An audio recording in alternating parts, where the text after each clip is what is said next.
Hi, welcome to another class. I'm Rod Bryant with Nativ and Yeshiva Perkei Shoshanim. We are excited that you are taking these classes. Your feedback is very important.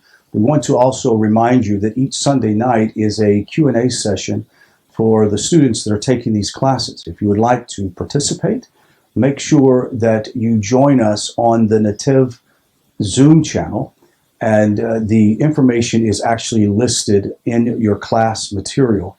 If you would like more information and you don't have that, go to nativonline.org and you can see a place that you can sign up for the weekly classes and request it via that email note. We're going to get right into the class, and today's class is on the festivals. We're going to be doing 7, that is number 7 of the topic of festivals, and we're going to be addressing Tu B'Shvat. You may or may not have heard about Tu B'Shvat.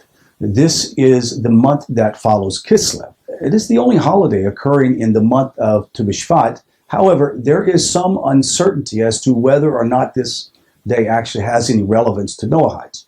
However, we're going to explore the question and we'll maintain most of this in this lesson. Tu B'Shvat is basically a new year for trees. Now, it's going to be broken down into many components, but I will get to that in a minute in the class. The Mishnah teaches us that there are 4 Rosh Hashanahs, that is, New Year's. The first of Nisan is the New Year for kings and festivals. And the 15th of Elul is the New Year's for tithing of animals. Now, this would be on the 1st of Tishri. And the 1st of Tishri is for counting years. That is, the Jubilee and Shemitah cycles and the tithing of trees and produce.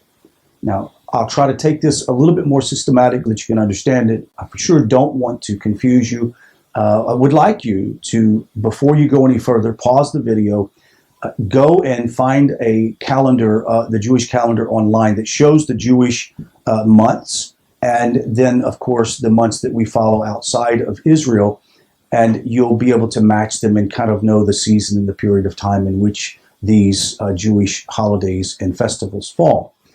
The first of Shvat is the New Year for trees according to the Yeshiva school of Shammai. According to the Yeshiva school of Hillel, it is on the 15th of Shvat. Now, since the halakha practice always follows Hillel, then we see that Tu B'Shvat is established on the 15th of Shvat. In fact, the name Tu B'Shvat literally means the 15th of Shvat. Let's look at Tu B'Shvat, Terumos, and Ma'asor. The number of standard agricultural tithes are given each year in ancient Israel. There were also variable tithes depending on the 7-year Shemitah cycle. Now, the cycle is as follows.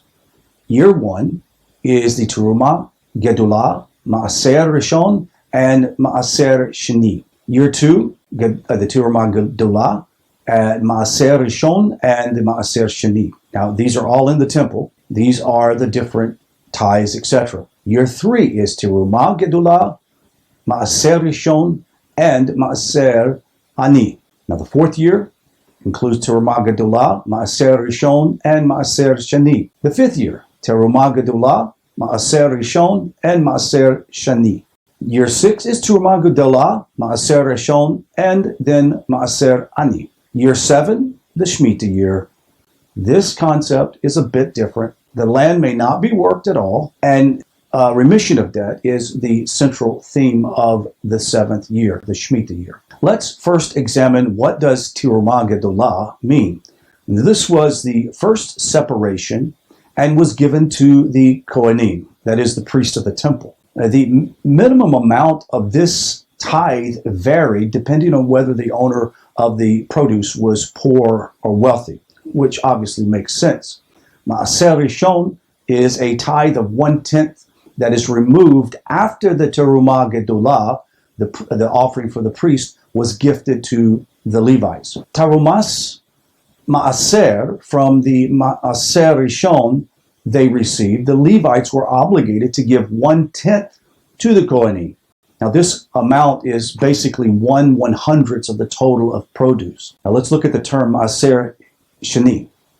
This tithe, another 1/10 of remaining produce, was separated only in the first, second, fourth, and fifth years of the Shemitah cycle. Now, let's examine the word Maaser Ani. This tithe given to the poor was given only in the third and the sixth years of the Shemitah cycle. An important part of these laws was the rule that one may not satisfy the tithing obligation of 1 year with the fruit produce of another year. For fruit trees, Tu B'Shvat marks the demarcation line between 1 year and the next for the purpose of these tithes. Now follow me for a moment. Tu B'Shvat, Orlah, and Netaraval, Tu B'Shvat is also important to further mitzvahs, which are Orlah and the Netaraval. Orlah means that one may not eat fruit yielded by a tree in its first 3 years. While the start of the 3-year period is based on the first of Teshri, the end of the period is after Tu B'Shvat of the 3rd year of the life of the tree. That means once the tree is planted, 3 Tu B'Shvats have to basically take place before the fruit to be yielded. For example, if one planted trees before Rosh Hashanah, the fruit of those trees should be prohibited until after the 3rd Tu B'Shvat, after the tree was planted. Let's look at Nita Reval. Fruit produced by trees in its 4th year is similar to Maaser Shani. It may only be consumed in Jerusalem. Now there is an alternate purpose or alternate thing that can be done. One may redeem the produce and use the money to buy food in Jerusalem when they visit. Tu B'Shvat is also used to calculate the 4th year for Netaravel. Are Terumos and Maasors relevant to Noahides? Well, it's really not clear whether Noahides are obligated to many of the Torah laws, but it's for sure clear about these obligations here. It is clear that Noahides are not obligated to Terumos and Maasors, which is the universal conclusion of the halakhic authorities. After all, these mitzvahs are commanded only to Jews. Therefore, Noahides' performance of these mitzvahs can only be voluntary at best. Now, the Mishnah clearly implies this, stating that that such a voluntary tithing is valid. The terumah of non-Jews and their sanctified gifts are sanctified gifts. However, there are significant doubt as to whether or not the validity of these separations is biblical or rabbinical in nature. If it is biblical, then Tu B'Shvat is a significant date for Noahides.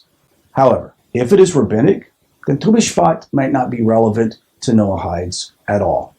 Most authorities appear to hold that the validity of a Noahide voluntary separation is only rabbinic. However, things are not clear. Maimonides, in his Mishnah Torah, Maimonides explains the reason for the rabbinic decree. When a Gentile separates terumah from his own produce according to biblical law, the separation is ineffective because he has no obligation to do so. Our rabbis decreed that his separation should be effective, though because the wealthy, least the money belonged to a Jew, and he say that it belongs to a Gentile to make it exempt. We cross-examine the Gentile who separates terumah.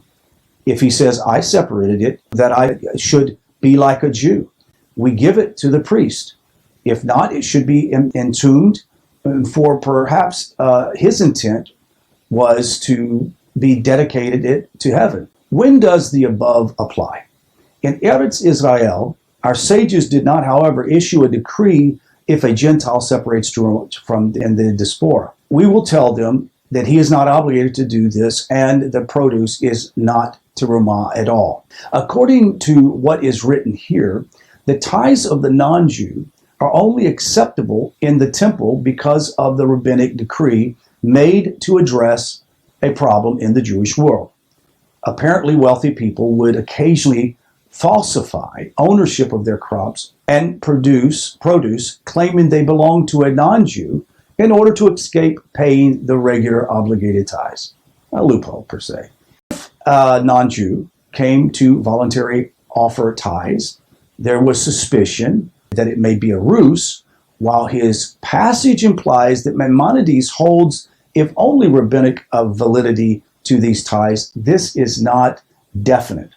Now, Maimonides commented on the aforementioned Mishnah from Terumos 3:9, and he writes, non-Jews, even though they are not obligated in these separations or ties, they receive little benefit by giving them. Therefore, they are valid. This remark certainly implies that though not obligated in Terumos and Maaseros, non-Jews may separate these ties and they are accorded a mitzvah for doing. It appears that Maimonides acknowledges the biblical validity of these ties. Let's discuss an ongoing dispute. Tosafos, Kiddushin 41b, implies that this question may be an ongoing Talmudic dispute. There are a number of possibilities as to how we can understand the relationship of the text involved. Now, the Mishnah is saying the same thing as Maimonides, and the ties and separation of the non-Jews are only valid per force of rabbinic decree. The disagreement in the Talmud, however, is only relevant to determining whether or not the validity of non-Jews terumah is comparable to the Jews for the purpose of acting as a Jewish or Jew's agent in separating these ties. It is not directly relevant to whether or not non-Jews can validly separate terumah and maaser. The Mishnah states that on a biblical level, the separation of terumah and maaser by a non-Jew is valid. Maimonides agrees to this. However, in the Mishnah Torah, Maimonides is only addressing the issue from the Jewish side of things in a situation of doubt caused by the possibility of dishonesty. Now, we cannot determine anything about the validity of a true Noahide separation of maaser or terumah from what Maimonides writes there. The Talmud in Kedusha may not be relevant for the same reason mentioned earlier. It is only discussing the validity of the purposes of agency. What is the conclusion? Are voluntary terumos and maasors of a non-Jew valid because of rabbinic decree mentioned by the Rambam? Or is it because they are intrinsically valid? There isn't a clear answer, yet this isn't the end of things. The Jewish commemoration of Tu B'Shvat. Do Jews commemorate Tu B'Shvat? It's a question. Since there isn't a temple and they're not in the land, we'll have to see. Many have the custom to plant trees on this day. This is a Jewish custom at this time without a temple. It's just the concept of planting a tree. This custom is very recent. It only began really in the 1890s and is part of rebuilding the state of Israel and reforesting the land.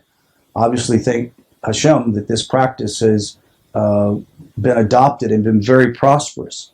And actually, it was promoted early in the 1900s by a number of early Zionist movements, as such become prevalent in the Reform and Conservative movements. As a matter of fact, it is also maybe a good thing, possibly, for a non-Jew who, in commemoration of that day, have a tree planted in the name of a deceased parent or someone special that you would like to have remembered.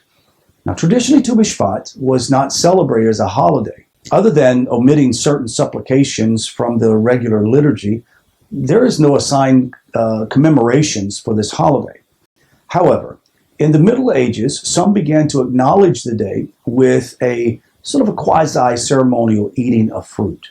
The origin of this custom seems to come from Rashi's commentary to Rosh Hashanah, which is found in Rosh Hashanah 14a. Rashi comes to answer an obvious question.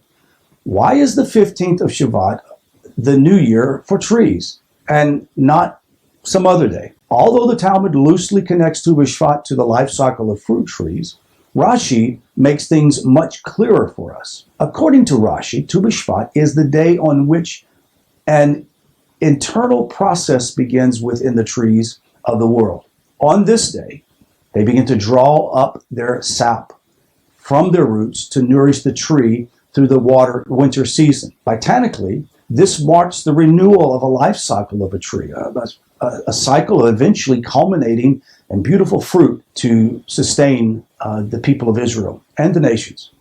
Today, when the Terumah and Maaser cycle is mostly incapable, it would seem that This is quasi-ceremonial fruit eating as an acknowledgement of physical process taking place in the world on Tu B'Shvat. The evolution of a custom, let's examine that. Over the next few hundred years, the custom of eating fruit on this day became more commonplace and widespread. The ceremony also became more elaborate, eventually culminating in sort of a standardized siddur. The form of this ceremony was fixed by Ari Zatil and his students, in whose hands the custom took a deep mystical significance. Numerous places, man is compared to a tree. For example, Deuteronomy 20:19 states, "When you besiege a city for many days to wage war against it to capture it, you shall not destroy its trees by wielding an axe against them, for you may eat from them, but you shall not cut them down. Is the tree of the field a man to go and to siege before you?" Well, the language in this verse is such that it can be read as a man is but a tree of the field. For here the Talmud draws a number of comparisons between a man and a tree. Jeremiah 17:8, for example, also compares a righteous person to a tree planted by the rivers of water. Such comparisons are also commonplace in Psalms, Midrashim, and other sources. It is according to Rav Ari and his school explained that these comparisons are far more parables or literary devices. On a very deep level, they allude to the connection between the soul of Adam and both as the first man and as all of mankind and the original tree, the tree of knowledge. Their siddur for this meal invokes themes of restoring and repairing the spiritual damage caused by man's very early transgression. From a perspective of Torah law, the Noahide relationship to Tu B'Shvat is only to be a degree that is voluntary. Terumah and Mausar may be brought according to the agricultural calendar. However, from the perspective of natural phenomena, we'd have to observe Rashi's opinion above this, and a Kabbalah, there is certainly enough connection to warrant commemoration of the holiday using this Ari's siddur. Now, one of the things that you can do is each year at Tu B'Shvat, if there is a Jewish community nearby, or if you want to get with a few of your fellow Noahites, or even by yourself, to go select the fruits that would be selected normally during this time. It's easy to find online. Just consult one of the Jewish websites, etc. You'll be given a list of fruit that are common for that commemoration of eating fruit. And it's very easy to do. There are things that you can commemorate. You can read Psalms that are in reference to that as well. It's a great time to celebrate and socialize as well while you remember this very significant day. Stay tuned for your next class. We'll be back.